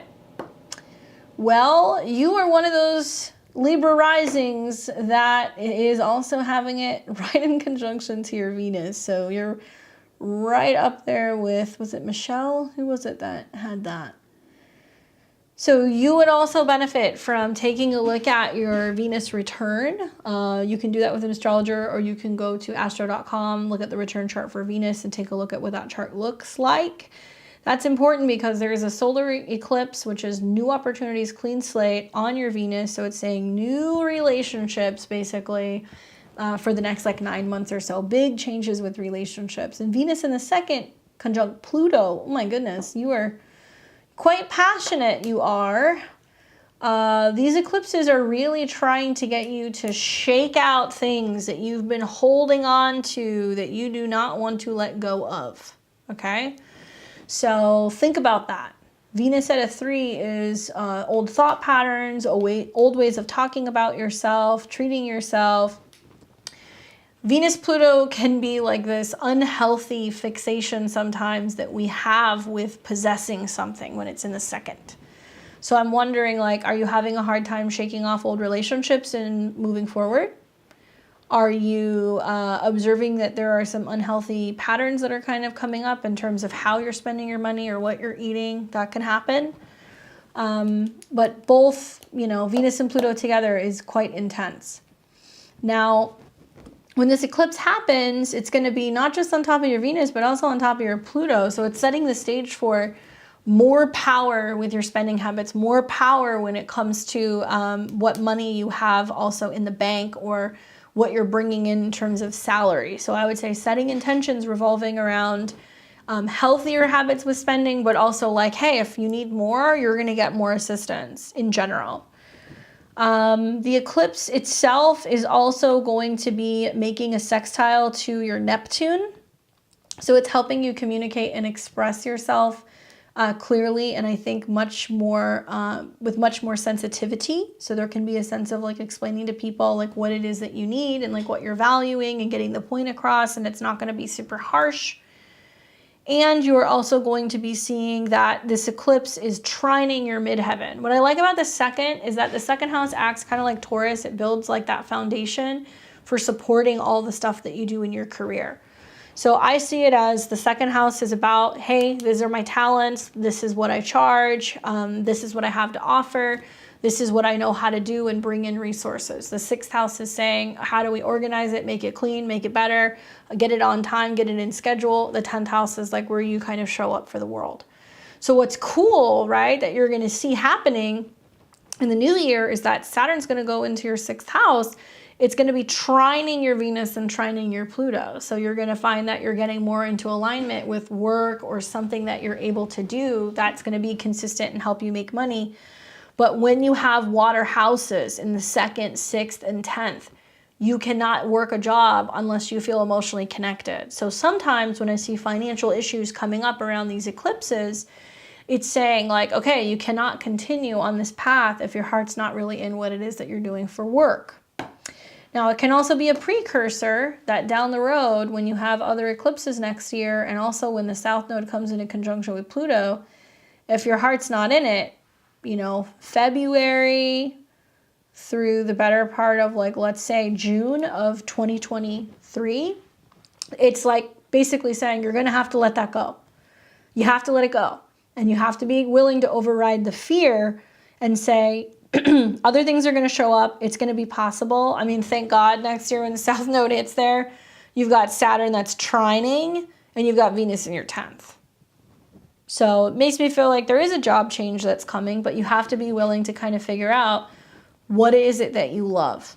And you have to be willing to release and kind of let go of this feeling of, no, I have to keep working a job because I have to have money. It's what sacrifices are you willing to make now, and where are you setting the stage now to start creating the time or making the investment into something that you really love to do?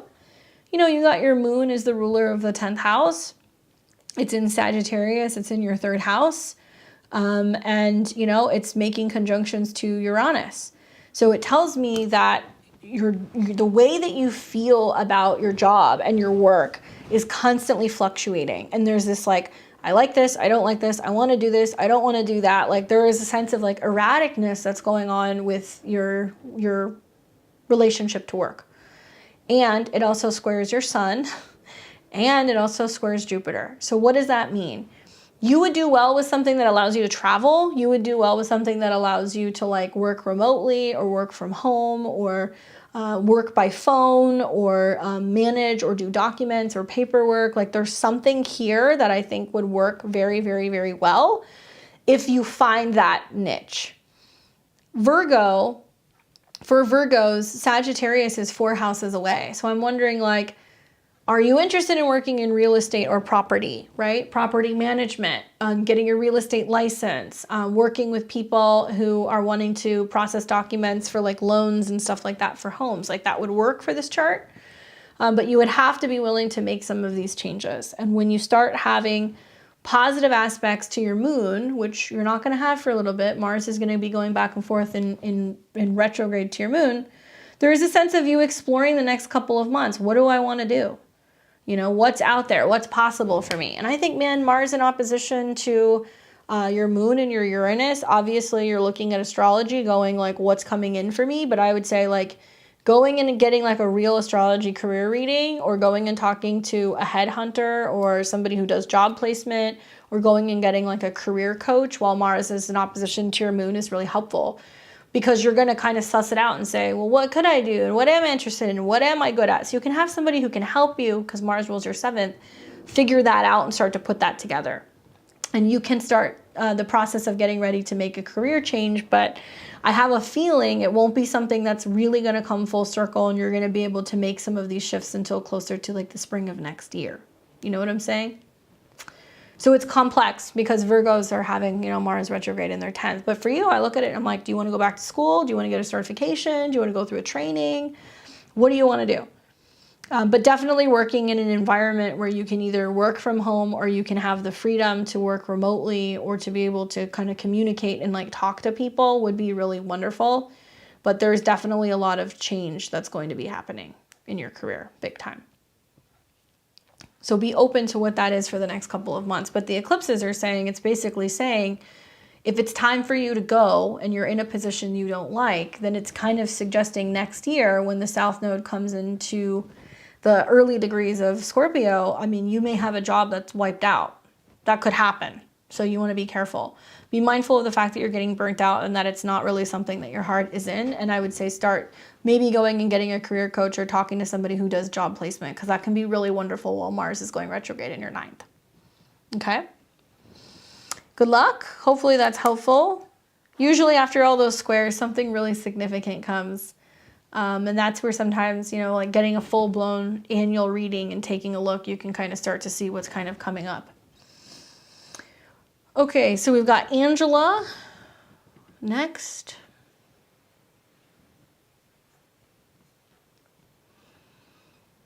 All right, Angela, you're very welcome. There she is. Let me see. I know I did not have your info, but I was like, is she in here? April 30th, 79. Yeah, I got you. A full-blown reading. A full-blown reading. Like if you sit down with an astrologer and you look at the year ahead and you look at, you know, what's coming, they can give you an idea of what's coming. Okay, Angela. All right. Recently trying to have an open mind. Curious what's next for me career-wise. 3 possible areas: real estate, law, cybersecurity, or my own business in the current field. Okay. So open mind in regards to some of this stuff. Well, the eclipses are going to be in your 12th and your 6th house. So you've got a solar eclipse in your 12th house, which is saying, yeah, being open to what the future holds, things that might be unusual to you. It might be something that requires the assistance of somebody who kind of gives you guidance behind the scenes, talking or working with a woman or doing like business sales and things that require you to have private meetings. That can definitely happen with this eclipse that's coming. The eclipse is going to be in opposition to your sun. So that tells me that it does require other people to kind of come in and kind of help you with the process of making changes when it comes to your career. In general terms, as a Scorpio rising, if you are a Scorpio rising Taurus sun, this eclipse is in your first house in opposition to your sun, which means it's a fresh start for you, which is prompting you to want to connect with new people or new clients, right? 7th house sun. But the sun is the ruler of your whole sign, 10th. So it's kind of saying like, okay, you know, I'm willing to change what direction I'm going with my relationships with people professionally, and also be open to like collaborating with new people, bringing on clients, the whole 9 yards. The good news is that within this next year, you know, Jupiter going into your 5th house is really indicating there's going to be lots of positive opportunities for you having your own business. I mean, like significantly, because Jupiter is about money and it's going to go into your 5th and it's going to hit Venus, which is clients. It's going to hit Mercury, which is anything that deals with technology. And it's going to hit Mars, which is defensiveness. So something about this makes me feel like for you, going in the direction of like focusing on being self-employed is going to be really, really great. Especially because Mercury rules your 10th house of career. So if you're like, well, it could be like law or it could be real estate or cybersecurity, I feel like having your own business and cybersecurity really kind of piqued my interest here.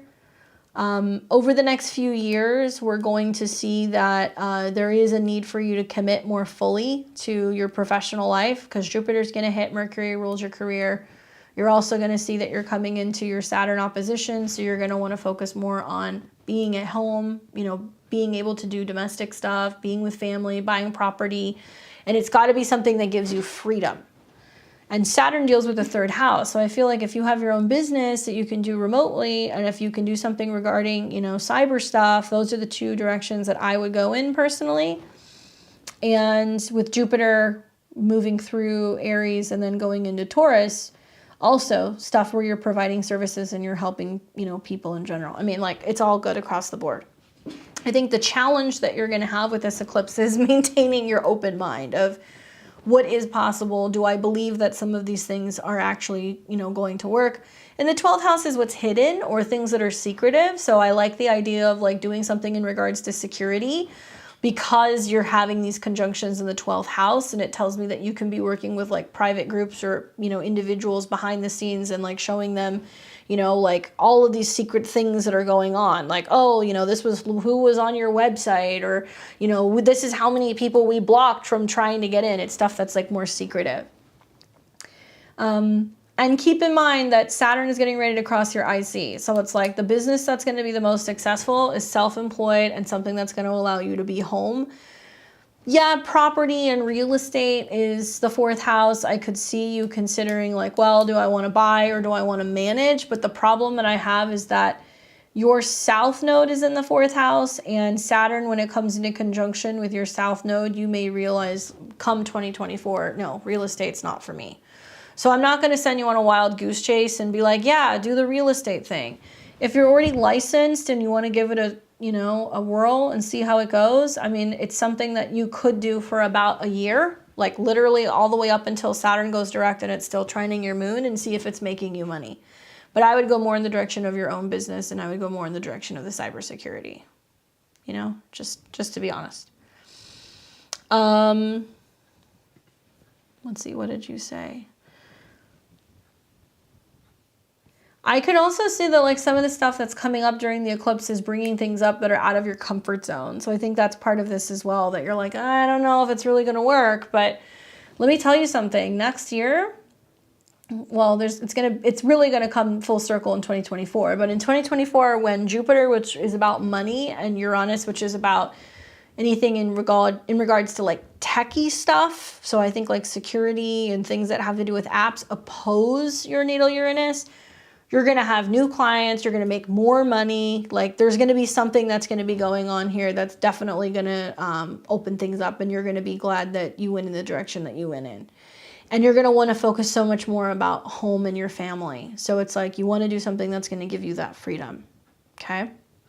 Yeah, so embrace what's weird and unusual and unknown, and be open to what's new. Yeah, you have to, because Saturn's getting ready to cross your IC. So you want to think about what your life was like in like 1994 and 5. That's when Saturn was in Pisces in your 4th house. And when it goes into your 4th house, you're going to want to be home more, you know? Yeah. So yeah, I mean, I think all that Aries is about defensiveness. And the fact that it's in opposition to Pluto makes me feel like you could make a business out of something that's with security. But there's going to be something else that's going to come up as well. That may lead to business partnerships with somebody else, or you investing in something. Look for that to be happening big time with the eclipses in the spring next year. Hopefully that's helpful for you. We got Jasmine.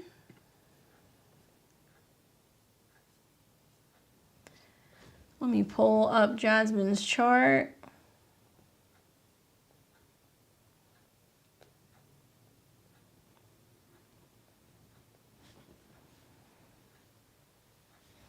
All right, Jasmine, I got you here. No, wrong Jasmine. Hold on. 1980. Nope, wrong Jasmine. Sorry. There's a couple of you guys. Or maybe I didn't. Oh, I didn't put you in. You snuck in there right at the end. Okay, so we've got you 7/26/89.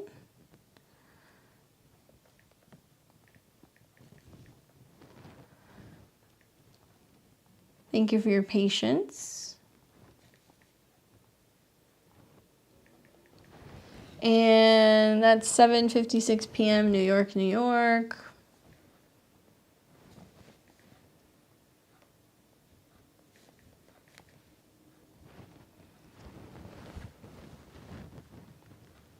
There we go.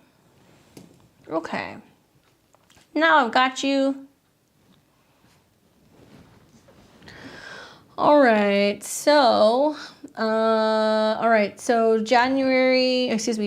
26th, hello, July 26th, 1989, no worries. You got a Capricorn rising, and your sun is in Leo, and your moon is in Taurus. So the eclipses for you obviously are going to be happening in Scorpio and also in Taurus. So let's look at this first eclipse. Solar eclipse in Scorpio, and it's going to be happening in your 9th house. So what does it mean? Well, solar eclipses are about you having a brand new clean slate when it comes to 9th house things. So if you want to travel, if you need to, start a program, if you want to publish something, if you need to deal with a lawsuit, if you're thinking about learning something new, or just your philosophy on life changing, that's what you're going to see. That's going to be opening up. Generally speaking, it's quite friendly with your chart. I mean, this is going to exactly sextile your natal Uranus, so it is opening things up in regards to bringing you more options when it comes to money and resources. It's also trining all your Capricorn in the 12th, so to me it has like a very kind of spiritual, opening your heart up to new belief systems type of vibes. And it is also going to be squaring your sun. Interesting. So you've got an eclipse in your 9th that's squaring your sun. So challenges revolving around your relationships with other people, challenges revolving around the bigger picture in relationships and whether or not you and other people are seeing eye to eye. That can definitely pop up as well. And the eclipse is, getting close to your 10th house. It's not quite in your 10th house. You've already had those. So most likely some of the career shifts have already happened, or some of the shifts that you've had with friends have already kind of taken place. Now you're moving in the direction of like, okay, what do I want to learn? Where am I traveling to? How is my philosophy changing? And I love that it all funnels into your Capricorn in your 12th house. I feel like it does require you to either get away from it all and like go somewhere in a room where you can have some peace and study, or it's going to require you to like physically, travel and go and have experiences in other places, which is going to really open up your perspective on life. Eclipses square your sun. You're going to hear for Leo, like, oh, there's challenges on the home front. Yeah, maybe, but it's more so kind of squaring from your 9th house, because your planets your houses have some interceptions in it, because I'm looking at the Placidus. Be mindful that if you're traveling, there can be some bumps and some delays and some things that can kind of go on. I would stay open though, because I think a couple days after the eclipse, when planets are moving into, or the moon's moving into Sagittarius, you're going to see more clearly like what the purpose was of this eclipse. And maybe you have a conversation with somebody that really shifts your belief system, or maybe you meet a new teacher or a new guru. Sometimes that happens when you have eclipses in your 9th house as well. That eclipse is really uncomfortable for your sun. And because your sun is technically intercepted with this, it tells me that there's going to be some problems with relationships that you don't see coming. So there can be challenges with men. The sun is men, and communicating with partners in general. The second eclipse that you're going to have, which is going to be on the 8th, is going to be in Taurus, and that's going to be the most southern part of your chart. It's in your 3rd house going into your 4th house. The 9th house is like what we believe in, and then the 3rd house is what we like learn and like what we communicate. So the fact that this is getting dinged is like stuff in regards to sharing with other people, learning, absorbing, and then, telling other people about what you believe in. So that eclipse is wrapping something up that's been kind of in the workings since about April, May of 2023. Sometimes I see an eclipse like this and people move. Sometimes I see an eclipse like this and somebody has a really important email or conversation, or something's going on with a neighbor or with like a sibling. That's something else that can happen. Once again, like that eclipse isn't entirely terrible. Yeah, it's going to square Saturn in your 1st house. So you might see that there's some turbulence with like family members or things in the neighborhood, but it's also coming into positive angles with your Capricorn planets. So it's more about emotions, like sharing emotions with other people and being like, wow, this realization that I had, and like learning how to be like more vulnerable with others. That's kind of the vibe that I'm getting. At the time of the eclipse also, Venus is the ruler, and you've got Venus on the midheaven.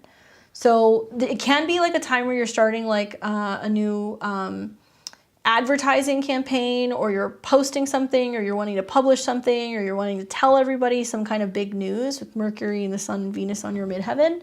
You might have a big announcement that you need to make, or you may feel the need to like kind of assert yourself more with another person in a conversation, you know? Yeah. To be honest with you, I think that from what I can see, both of them are pretty equally intense. One's going to square the nodes and the other one is going to square your sun. So when you have squares to your north and your south node, it's about changes in fortune and changes in fate, like your direction is changing. When you have squares to your sun, it just kind of is like an ego blow. So both of them are going to be challenging, but I think the second one is going to be a little bit more difficult with this chart. I would reflect on what are you learning with Saturn on your north node. You know, are you learning to have boundaries, to focus more on building in yourself, building your finances, having authority with other people and standing up for yourself? Because Saturn has also been in an opposition to Mars, right? Like some crazy stuff that's going on here, because Saturn sitting on the north node, again, it's going to oppose your Mars on the south node. So likely this is going to bring some intense exchanges and conversations with other people that need to be had. So that way people understand that you're not just going to put up with their selfishness, or you're not going to put up with other people's kind of like childlike behavior. Sun, Mercury, Mars, all in your 7th house. You know, this tells me that there's a lot that you're working through in terms of your karma with relationships. And so as Saturn goes through the 1st house, you're less likely to be like, I'm just going to make sacrifices for people all the time. You know, you're going to be like, no, this doesn't work for me, you know, so there. And it will also be uncomfortable, because that's all going to square your moon. So this is a situation where both of them are going to affect you. I think the second one's probably going to be a little bit more gnarly. The first one at least has Venus, so it's basically saying if you have dreams for what your life could be, where you could live, if you want to relocate, if you want to travel, focus on those things, because the second eclipse is going to just ricochet all over this chart and create a bunch of fixed squares. And I guess the good news is we have physical changes when we have those squares, but the second one's going to have a little bit more of an impact. Okay. Look at that lunar return also. Look at your lunar return that you're having in early November. So it looks like your lunar return will be on November 9th. So you can go and look at that return, or if you want to come back, we can look at it in November. But that tells me, based off of that lunar return, everything that happens for 28 days after that is going to be very intense, because it's all within the eclipse energy and it's in an opposition. Great time for your career, big time for your career. Lots of changes going on in terms of how you communicate. And it looks like you're going to have to communicate with home and family a little bit differently. Okay, hopefully that was helpful. Let's see. We have got, last but not least, I'm coming back so I can talk to Morgan if you are still here. I'm assuming that you are. I have your information, but I gotta put the other person's info in. So I will put that in, and I know you said that you don't have a birthday time, but we are gonna see what we can do. Let's see, where was this? Let's see if I can find it. You're welcome, Jasmine. Good luck. Let's see.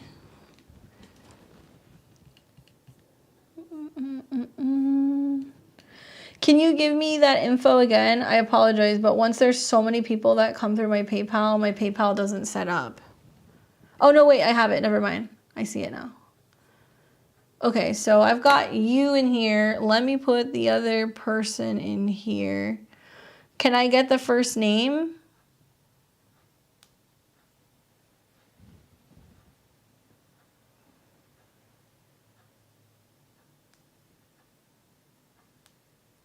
Eat something in the morning, but we don't know when.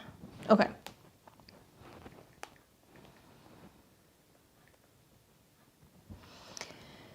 August 2nd, 2000.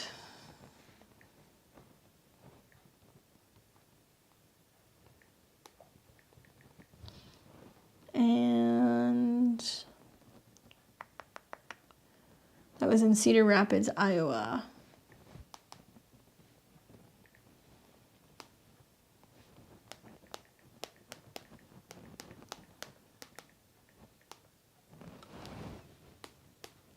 So obviously we don't know the exact descendant, so some of this stuff is not going to be bang on. But let's look at your chart and put his chart on top of it.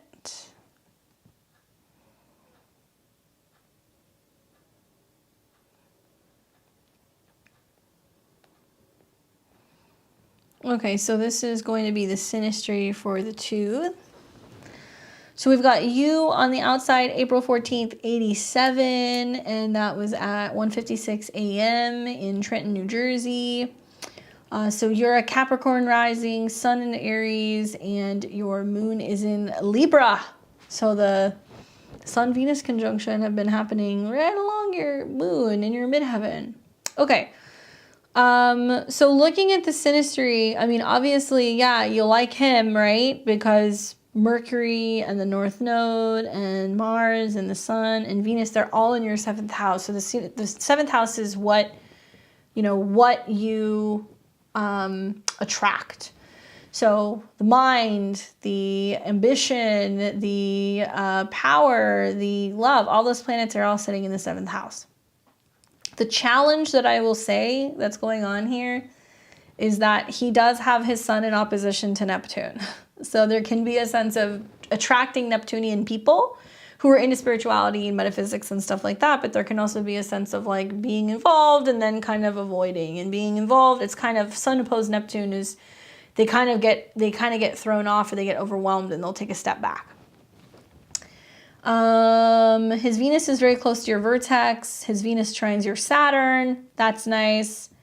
He has got Jupiter conjunct your Mars in the 5th. Oh my goodness. So that's really great in terms of like intimacy, and there can be like a lot of like sexiness going on there and a lot of attraction. That's also sextiling planets in the 7th house.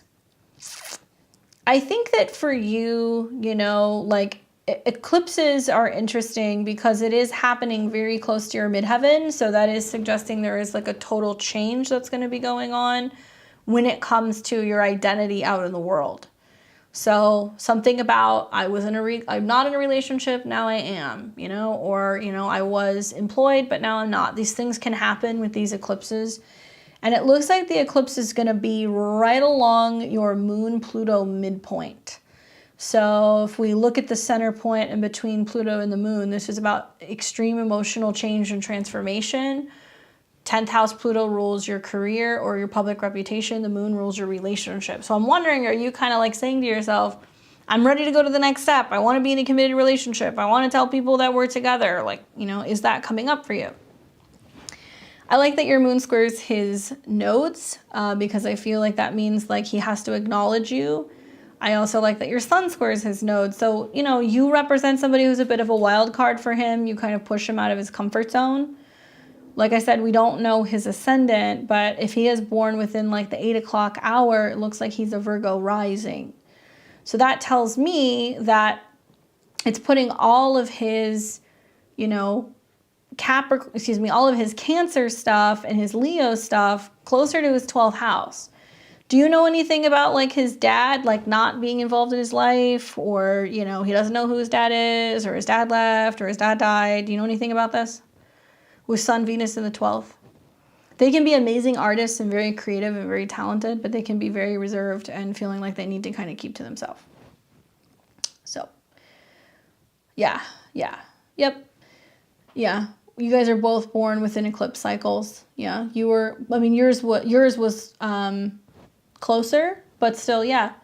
He was just born after a new moon. So personally, I think if you're born on eclipses, obviously, your whole life is like really intense. You've got a lot of really significant transits that are getting ready to happen. Finally, Pluto is coming out of a square with your moon, so relationships should ease up. You're going to have, going into next year, the South Node is going to come in conjunction with your moon, and you're also going to start having eclipses that are going to be on your sun. So there is going to be this like full force, are we doing this or are we not in relationships? And you're going to start becoming more forthcoming about what it is that you're hoping to accomplish in relationships.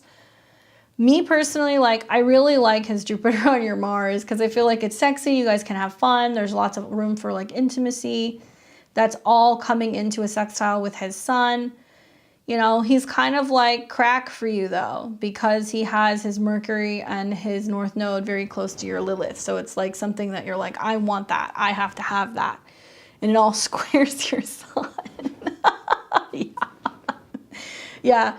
I mean, maybe it's me. I like Venus or the North Node in the 7th house. I feel like that's bringing you the gift of relationships and kind of more so the person that you really need that's going to stand up to your energy. So if you have all of this like Capricorn vibe or, you know, really strong like Saturn vibe in your chart, all the 7th house is like you need somebody who's nurturing and warm and playful and youthful and fun. So it wouldn't matter the age. Like if you've got Venus in the North Node in your 7th house, you're going to be like, yes, I want that. That is something that definitely makes my heart sing.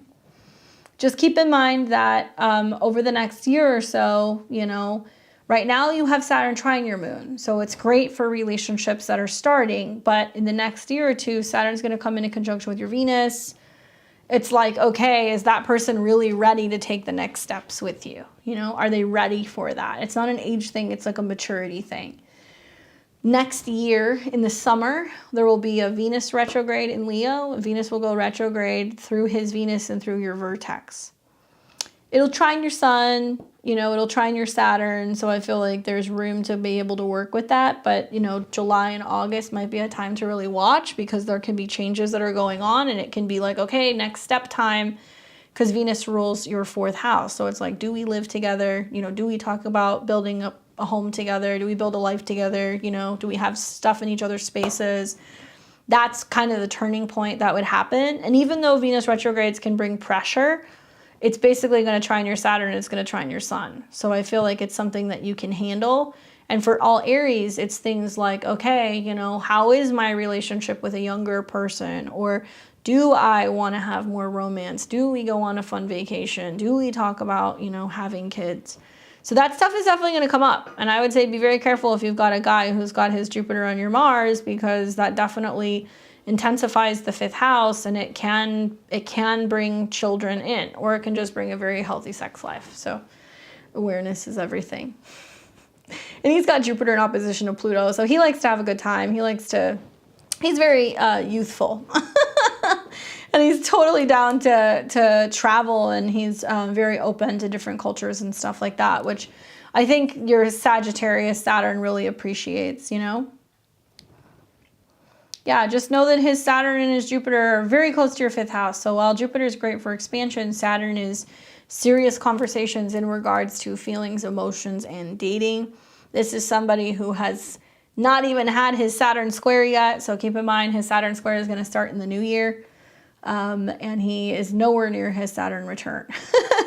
But you guys have Juno to Juno and Uranus conjunct Juno. So maybe it's kind of like, oh my God, this is crazy, but it's a great connection and we're doing this now. Saturn is going to station on your Juno and on his natal Uranus. I didn't see that till just now. Wow. So even more so, that makes me feel like there's some karmic stuff that's setting up. It's kind of like, are we doing this? But it's going to be sometime right after the eclipse, because it's going to square that point. Yeah, but you get my stamp of approval. The only one thing I would say to be mindful of, but it does trine stuff, okay? His moon squares your Saturn, so you need to realize that some friends may not understand the dynamic. You may have some people socially that's like, what's going on here? But moon trines your ascendant and your Neptune, so very connected, and you can share emotions and feelings. He's got his moon in opposition to your Venus, so he's going to leave you wanting more, and moon in the 8th house definitely brings out a side in you that you're like, I can't run and hide. Like there's a sense of you having to be very open and honest and vulnerable. So it does make you feel a little squirmish at first and uncomfortable. Okay? Come back when you get that time. We can talk about it. I would be happy to help.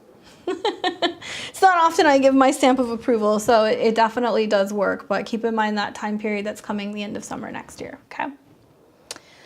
Guys, thank you so much for those of you guys who have been watching. It's been real and it's been fun, but it's been a long evening. I'm gonna let you guys go.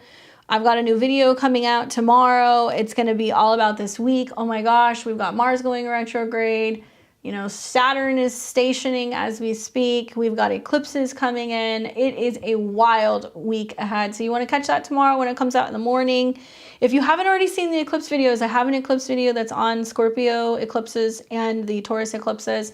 I take it all through the 12 signs. I also have eclipse webinars that are on my website. So I do like a 4-hour presentation talking about what this eclipse is going to do in the world, how it's going to affect all of the 12 signs. You can find that if you go to my website below, beyondtheveiltarot.com.